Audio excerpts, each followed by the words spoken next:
right, so now we are taking our illustration into Illustrator, but to get it there, we can do two things. We can either scan, or if you don't have a scanner, you can go ahead and take a photograph of your drawing, making sure you have a lot of light, maybe use natural light if possible, and then send that drawing to yourself so you can open it up in Illustrator. If you do have access to a scanner, I have a few tips about scanning in your image. So typically I try to scan in my image at least 200%. So I double the size of my image. I get like a nice large graphic, and then I also try to make sure that it's a high resolution. So I start at roughly about 300 dpi.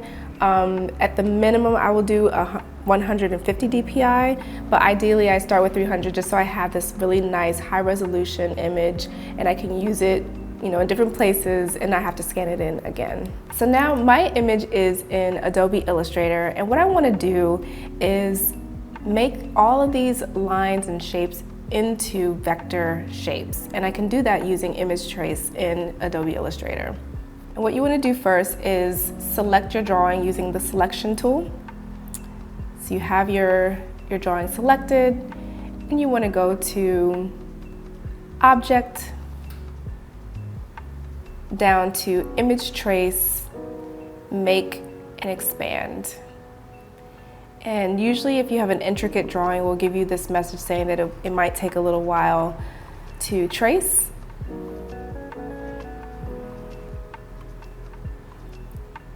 And you can see on my screen that my image is now traced. So now everything has become a vector, different points, different shapes that we can now play with and add color, make changes, and alter the drawing as needed.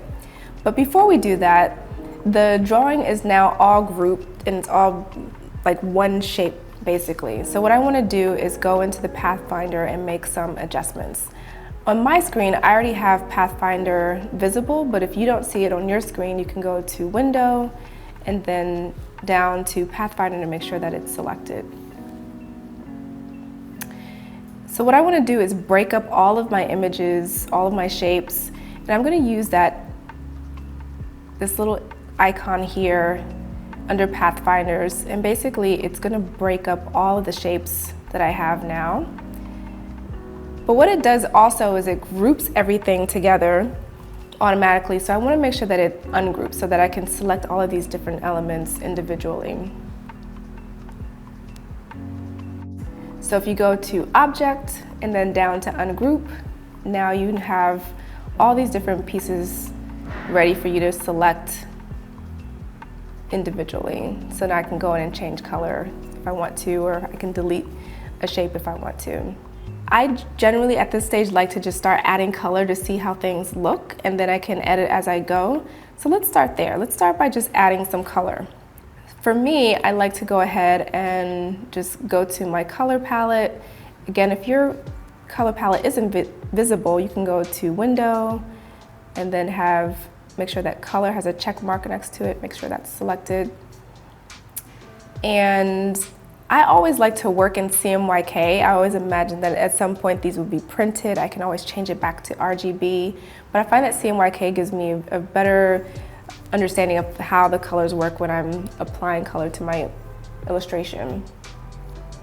I'm just going to throw in a color. This is kind of like a deep pink. And I like to use the eyedropper tool. So if I want this shape to be the same color as this color that I just created, I can just select that shape and then select the eyedropper tool. And what I'm doing for things that I want to have the similar color or the same color, I select them holding the Shift key.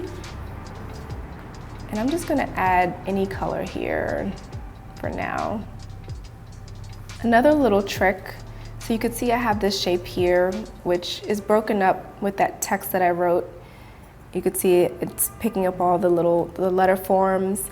And I want that to be a solid shape. I don't want that to have all of those broken up shapes within a shape. So what I can do is go back to my Pathfinder tool here, and I'm going to go ahead and just break it up again. And actually I'm going to move this over so you guys can see what's happening here.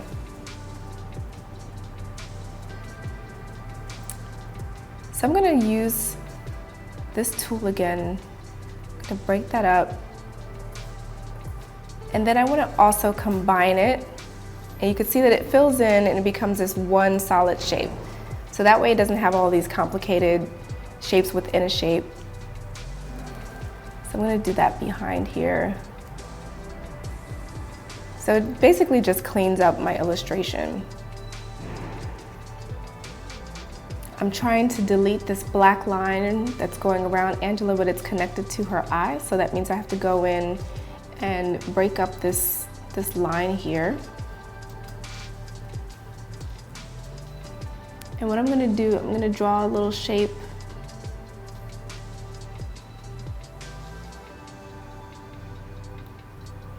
And just so you can see it, I'm gonna add color to that shape so you can see what I did here. So this shape is going to cut away the line of my eye from the line that's going around Angela Davis. So I'm gonna select that shape and select the line, then go to my Pathfinders tool here, and then making sure that I'm ungrouping that. And now I wanna delete everything except this shape here. So I am going to hold the Shift key to deselect that, and then delete, and now I have her eye, her nose still there, but that black line that was defining all the parts of her is now gone. One thing that's happening here as I'm deleting some of the line, I'm not able to see where some of the shapes are. So what I can do is change all of those white shapes into color so I can see exactly what I'm selecting. The way I can do that is by selecting one item that's white. So like this is part of her turtleneck, and I'm going to select that, and if I go to select, down to same, fill color, so everything that's white.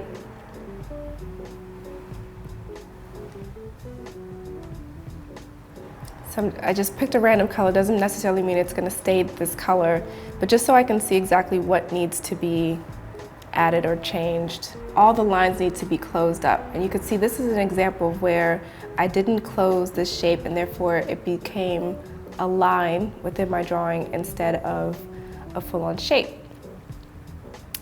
So in order to make it a shape, I need to close this, and what I'm going to do, just with the direct selection tool here, I'm just going to select these points, or I could just select two of them here. I'm just going to drag them, just so that it overlaps, so I can close this shape. And using under the Pathfinder, this is going to combine the shape so it becomes one shape. And then I can break it up and combine it again to make it a closed shape here. So what I did was I broke it up here and then combined it here. So break up the shape, combine it, and then it becomes a closed shape. Now I want to go in and fix this section here. This is where the live trace didn't really pick up that well. And what I can use is the pen tool. Now, you could go in and just use your sketch as a guide and then use the pen tool to redraw everything. But I prefer not to work that way because I love how sometimes the image trace will pick up some of the details of the line or making the line feel less perfect, whereas pen tools can make it feel really, really straight and boxy or sharp. But in this case, I need to fill in where that live trace did not work. So what I'm going to do is delete the lines that didn't come in that well. And then go with my pen tool and kind of mimic what that drawing was supposed to look like.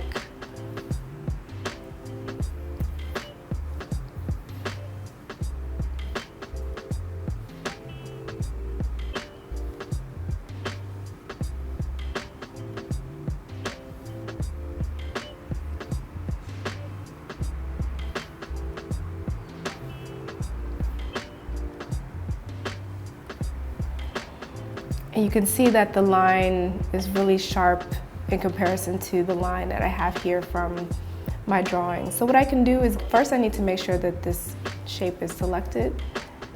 And I go in with my pencil tool, and I can make the edge feel a little less perfect by just going along that edge.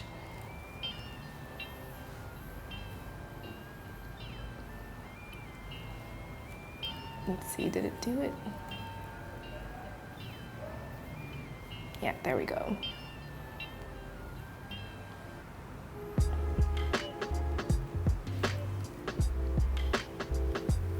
So it has a little bit more of the line that the rest of the drawing has.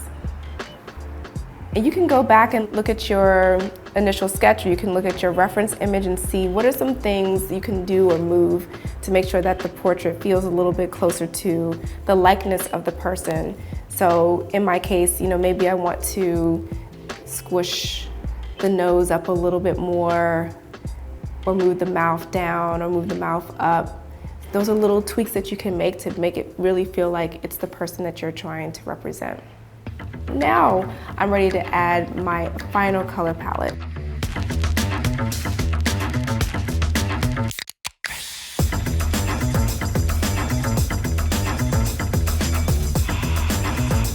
And that's it, now we have our colors.